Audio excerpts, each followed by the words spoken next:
I am aware of at least the SML matter, and I know how serious that is. This is a scandal that Kwesi Pratt said is the mother of all scandals. And we paid about 138, close to $140 million to SML when the evidence on the ground shows that we didn't need to spend one cedi on that company. This is a company that said it was undertaking revenue assurance at the downstream petroleum sector. We have the upstream where we produce oil, and then we have the downstream, which is the sector that deals with the finished product getting into Ghana, and then we're going to eventually buy it at the pumps. And this company, we now know, started as SMEL. It was registered a month after Akufo-Addo became president, an offshoot of a timber company. It needed, or the government wanted to use single source procurement to give this company a contract to do revenue assurance services. The PPA, after reviewing the application, said the company does not have or did not have the qualification to do the work. This company, we now told in the KPMG report, changed its name to SML from SMEL, proceeded to get contracts disregarding PPA approval. We are also told by the letter from the presidency that accompanied the KPMG report saying that these contracts should have been passed or approved by Parliament and the board and all of that. So beyond the PPA, it broke many laws. Then we have the specific case of what this company was doing at the downstream sector. It claimed to be checking under declaration, dilution, and diversion of petroleum products, for which reason it was saving Ghana money. Can you believe that our investigation proved that this company wasn't doing any of these services, and that the government was already paying different companies to undertake these services under declaration, dilution, and diversion of petroleum products? When we went to the GRA and the Ministry of Finance, headed by Ken Ofori-Atta, jointly signed this contract. So we went to the GRA for an interview, and I put it to the Petroleum Division, their heads, that this is what SML claims to be doing. But our investigation showed that the company wasn't doing any of these services. You are the contractors. Can you tell us whether the company was doing this? The GRA head of petroleum, in the midst of others in that department, said that the company wasn't doing any of those services and that they were even surprised. The day we went to SML to interview them, we went again with the GRA's, the customs division. There's a head of petroleum there, and then other officials from that unit. So before we started the interview, he brought it up that Manasseh and his people said, these are the services you said you were providing. We were surprised. Can you address them? Then Christian Tetesoti, who was the technical advisor to the Commissioner General of GRA, when this contract was ongoing, but as soon as the contract was completed, he moved to the company to now become the managing director. So we asked, they asked him, and he said, oh, they never stated anywhere that they were providing those services. And I said, well, it's on your website. And they so doubted. So on my phone, I logged onto the company's website and read. And if you look at that documentary, there's a part we did a audio recording. That's right. Our recorders were on. So I said, on your website, you said you are doing under declaration, under diversion and dilution.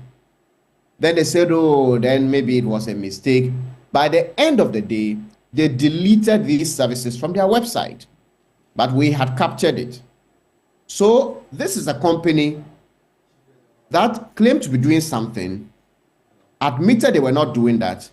They claimed they had saved Ghana 3 billion cedis from their operations. It was a Daily Graphic front page story. We did our research and said, look, all the revenue that came from the sector, even if we attributed everything to you, it wasn't up to 3 billion at the period. When we put this again to the MD, he said, oh, they never said anywhere that it was 3 billion they had saved and that the media got them wrong. Right. And I said, if the media got you wrong, on your website, as I interview you now, it is on your website that you have saved Ghana 3 billion. So where from the case that the media got it wrong? And in that documentary, you hear him say, well, I don't know of any website matter. I recall. Yes. So how on earth will someone like Ken Ofori-Atta, who has built businesses that many Ghanaians look up to, use our money to pay this company over 130 million United States dollars when the things they said they were doing, they weren't doing them?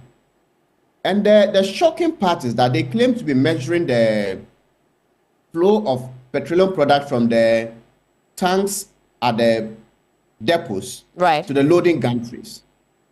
But the GRA does not use their measurements. And that wasn't all. The GRA officials told us that what they claim to be this under declaration, the rest, the fuel at the tanks, it was almost impossible if they didn't have the system that were already in place.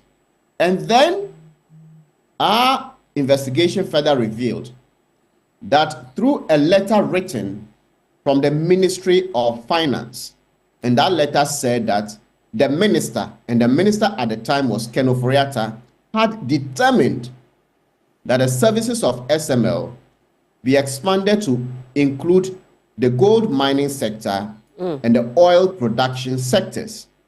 And what that meant was that every barrel of oil Ghana would produce, a percentage would go to SML. Every ounce of gold we produce, SML will have a percentage. Already, the company was having a percentage of revenue from every liter of fuel, anybody, diesel, petrol, anybody, anywhere, pumped or bought in Ghana. This company had a percentage. And it had two other components of the contracts at the ports. Right. And the KPMG report said these were needless because GRA already had systems at the ports to track this. Right. That's right. And at the end of the day, the consolidated contract was giving SML over 100 million United States dollars every single year. Certainly a hefty deal. Manasseh, let me ask you, were there attempts to cover up or suppress your findings in this investigation? Yes, the Ministry of Finance did not cooperate when we started asking for information. We even used the right to information request, and they responded denying us access to the documents. The same came from the GRA. When you even look at the KPMG report, page 157 and page 158 of the KPMG report, which is online, anybody can read it. That report states clearly, and backing the findings we made in our investigation, that this company's operation did not add to the revenue figures, that this company's operations did not in any way add to the volumes of petroleum products that were monitored. In fact, when it came on board, it was the lowest.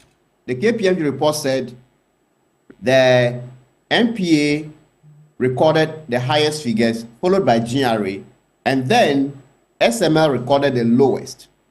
And this was a company that claimed that it was brought in to record, and because of its work, the numbers went up and then they were responsible for the revenue. But if you read that KPMG report, you realize that it was the other way around. Right. But the report attempted, and from the letter from the presidency, to suggest that their operations helped to increase revenues. All right, Manasseh, thank you so much for that background.